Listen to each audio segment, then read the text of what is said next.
Presiden Joko Widodo menyinggung keberlanjutan industri media konvensional yang menghadapi tantangan berat. Salah satunya imbas belanja iklan media konvensional yang semakin berkurang karena ternyata direnggut oleh media digital platform asing. Selengkapnya akan kami ulas untuk Anda. Dalam sedih belanja iklan media dicomot platform asing, kita akan lihat di slide yang pertama.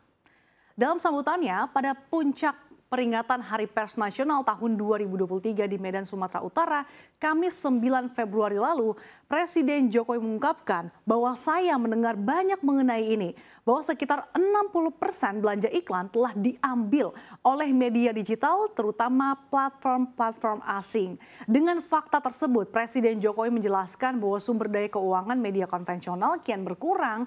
Karena kenapa? Karena mayoritas masuk ke kantong platform asing. Nah, dominasi perusahaan seperti Google hingga Facebook ini pada akhirnya menyulitkan media dalam negeri karena mengambil porsi pendapatan dari belanja iklan. Lalu sebenarnya berapa banyak sih belanja iklan di tanah air? Kita akan lihat di slide berikutnya. Berdasarkan lembaga survei media Nielsen Indonesia, bahwa tren belanja iklan sebetulnya terus naik dalam 4 tahun terakhir. Survei Nielsen mengungkapkan bahwa total belanja iklan semester 1 2022 ini mencapai 135 triliun rupiah atau naik 7% secara year on year, ini berdasarkan gross rate card-nya. Nah, sebetulnya kalau kita lihat di tengah kenaikan ini, kalau kita lihat ini kan mencapai peningkatannya 7%. Padahal sebelumnya di tahun sebelumnya ada sekitar 127 triliun rupiah. Nah, data ini mengindikasikan sebenarnya pengiklan itu sudah menunjukkan kepercayaan diri untuk beriklan, dan selain itu juga menunjukkan bahwa industri mulai pulih seiring melandainya pandemi. Secara rinci kalau kita lihat persentase porsi belanja iklan di semester 1 2022 ini masih didominasi oleh media televisi dengan persentase 79,7% dengan kenaikan 8% secara tahunan atau mencapai 107 triliun rupiah. Nah, kemudian diikuti dengan porsi media digital dengan kontribusi 15,2%, yaitu adanya kenaikan 6% secara tahunan atau mencapai 20,5 triliun rupiah. Sementara media cetak ini menyumbang porsi 4,8%. Nah, ternyata capaian belanja iklan di platform tersebut turun 6% secara tahunan.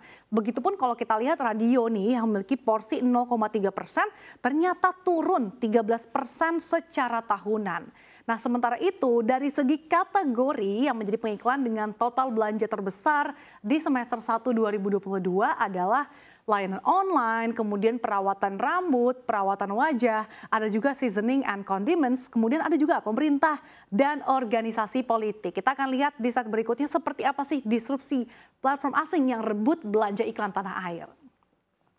Nah, tadi kita sudah bahas di awal begitu ya, bahwa pernyataan Jokowi di tengah disrupsi platform asing yang rebut belanja iklan ini bisa dibilang tidak berlebihan ya, karena sebagai gambaran untuk Anda pemirsa, berdasarkan data perusahaan riset Insider Intelligence pada 2022, TikTok secara global ini berhasil meraup iklan sebanyak 11 miliar dolar atau sekitar 158 triliun rupiah.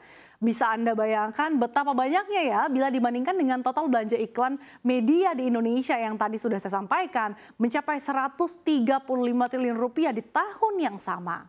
Nah, angka yang dicapai TikTok secara global tersebut bahkan melebihi pendapatan gabungan dari pesaingnya seperti Twitter dan juga Snapchat yang masing-masing diprediksi menghasilkan 5,58 miliar dolar dan 4,86 miliar dolar dari pendapatan iklan di tahun 2022.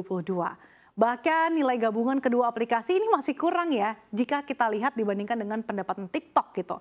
Ya, tidak heran juga ya memang karena secara TikTok ini merupakan perusahaan dimiliki oleh perusahaan China ByteDance, merupakan salah satu aplikasi media sosial paling populer di dunia dengan lebih dari 1 miliar pengguna aktif. Sementara itu menurut perkiraan Dentsu, perusahaan periklanan internasional ini nilai belanja iklan global mencapai 713 miliar dolar Amerika Serikat pada tahun 2022. Di mana media digital ini ternyata yang menguasai pangsa pasar iklan terbesar, yaitu dengan nilai 394 miliar dolar atau 55,3% dari total belanja global. Angka tersebut ini jauh melampaui perolehan media tradisional seperti televisi, media cetak, dan juga radio.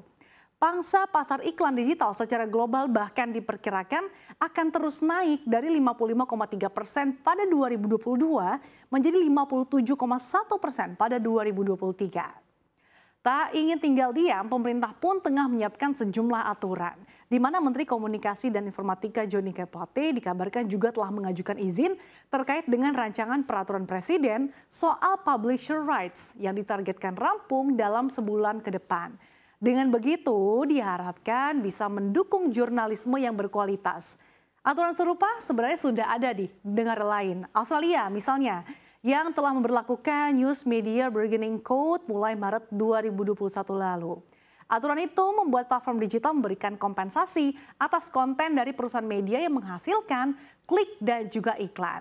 Nah, dengan perjanjian antar dua perusahaan, ini membuat perusahaan media bisa menambah jurnalis, jadi bisa membuat investasi bermanfaat bagi operasional perusahaan. Dengan begitu artinya, tidak lama lagi Indonesia akan mewajibkan platform asing seperti Facebook hingga Google untuk membayar berita.